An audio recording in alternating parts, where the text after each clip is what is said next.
Let's jump right into this explainer. Today, we're doing a deep dive into the sheer scope of the year-to-date headline news trends surrounding the USMCA, or as it's known up north, CUSMA.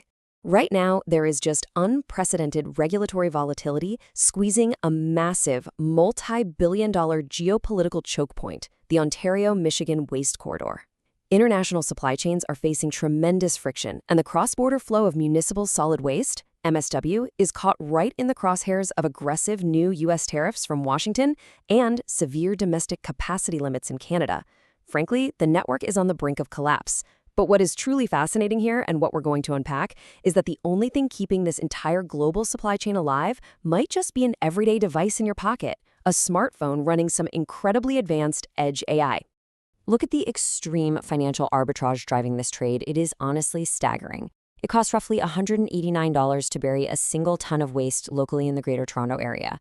But if you load that exact same waste onto a truck and ship it across the border to a Michigan landfill, the accept-side fee plummets to an incredible 36 cents a ton. Literally cents. It is vastly cheaper to export waste across the U.S. border than to bury it at home, and that massive price gap is the economic engine of this entire industry. But as we're going to see, Washington and Ontario are both aggressively moving to tax, legislate, and physically close this gap forever. So here is our roadmap for today. Number 1, the geopolitical waste corridor. Number 2, tariffs and the capacity cliff. Number 3, enter the sentient bridge. Number 4, edge AI classification workflow. Number 5, generating explainable compliance. And number 6, from trash to assets. Okay, let's start with Section 1, the geopolitical waste corridor, the fragile cross-border flow of materials. Get this. Every single year, the state of Michigan imports 3.46 million tons of municipal solid waste shipped directly across the border from Ontario. To put that staggering volume into perspective, that means over 14% of absolutely everything buried in Michigan landfills originates from across the Canadian border. It is a deeply entrenched critical trade pipe. Local governments, construction firms, logistics operators, they rely on this every single day just to keep their economies functioning. But obviously, this heavy reliance makes the Ontario industry incredibly vulnerable the second the political winds shift. Let's move to Section 2, tariffs and the capacity cliff, the ticking clock of 2026 regulations. If we map the year-to-date headline news trends, it reveals a highly volatile geopolitical landscape. Donald Trump and Washington have aggressively utilized tariffs as a deliberate economic tool, putting the USMCA under immense strain. Earlier this year, you might remember the Supreme Court struck down emergency tariffs, but Washington immediately responded by activating a 15% global surcharge. Well, that surcharge just expired, leading us to a far more severe cliff. In just a few weeks, on August 19th, an imminent and massive 50% duty will be applied to finished Canadian wood and paper under Section 338. As a pure economic reality, this deliberate tightening of the border threatens to tax this entire cross-border waste flow completely out of existence. And simultaneously, up in Ontario, they are hitting an absolute geological and legislative wall. January brought the so-called blue box collapse, where the commercial recycling infrastructure completely failed, ending curbside pickup and forcing businesses to scramble for private haulers. Looking ahead a bit, Ontario is entirely criminalizing the landfilling of clean wood by 2029, but the most alarming deadline here is 2034. That is the exhaustion midpoint where they hit a literal physical capacity cliff. This isn't just a policy shift. Ontario is mathematically running out of physical, clay-lined holes in the ground to bury its trash. In fact, Ontario Premier Doug Ford specifically justified bypassing standard environmental assessments for the local Dresden landfill expansion with these exact words. He isn't making an environmental argument here. He is making a desperate geopolitical hedge.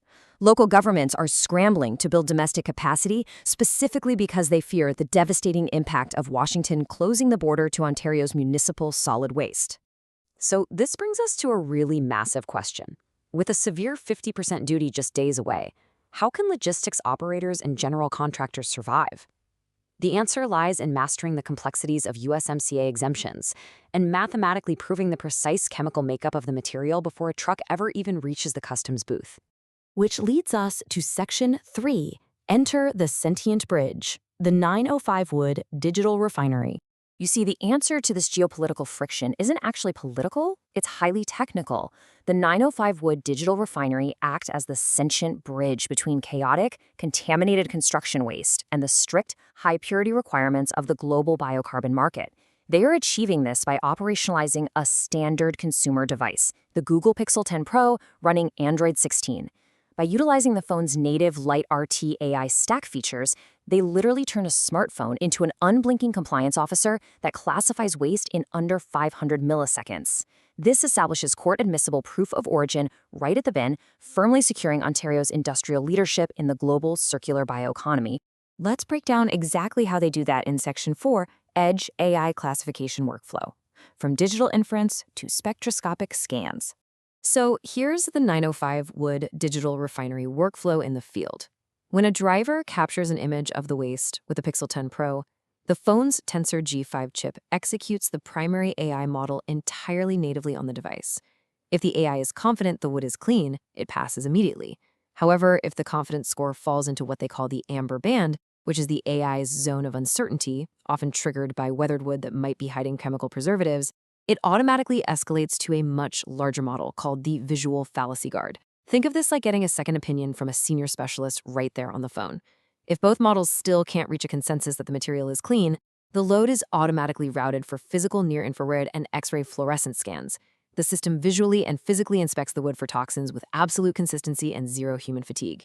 Now, if physical sensors are required, that data streams via secure APIs straight back to agent905wood.com, where massive cloud models evaluate the findings against strict toxicological limits for heavy metals like arsenic and lead. But the real magic is the output. If the material is clean, the driver just holds a button on the Pixel screen. This triggers the phone's Titan M2 secure chip to cryptographically seal the GPS coordinates, the timestamp, and the specific AI models used, writing it all to an AlloDB ledger. It creates this unhackable, court-admissible receipt that autonomously handles all the adjudication. This is exactly what proves to customs agents that the load is safe, completely bypassing the border friction. And that takes us to Section 5, generating explainable compliance, outputting the unified documentation. So what does all this tech actually hand to the operator? The digital refinery application workflow features a really robust UI/UX output that translates all of those complex sub-second AI decisions into standardized PDF documentation. It instantly generates the necessary request for quote, verification, and compliance documents. But most critically, it produces a signed USMCA Shield Certificate of Origin, legally classifying the clean wood as wholly obtained. This single piece of UI/UX PDF output acts as a firewall. It allows this specific waste to cross the border completely legally, avoiding those upcoming 50% US tariffs and maintaining the crucial flow to Michigan landfills. Finally, Section 6, from trash to assets, quantifying the biocarbon dividend. The financial math here is honestly remarkable. In Ontario, waste disposal is governed by the Circle levy. If an operator just lazily throws mixed construction waste into a bin, they pay a punishing $60 a ton. For the massive 19-ton haulage trucks they call mothership loads, that costs over $1,100 in fees alone. But by using the Pixel 10 Pro to legally prove the wood is clean right at the source, the AI bypasses the mixed waste levy entirely, securing a $5 a ton rate. That saves operators well over $1,000 per load in avoided domestic fees.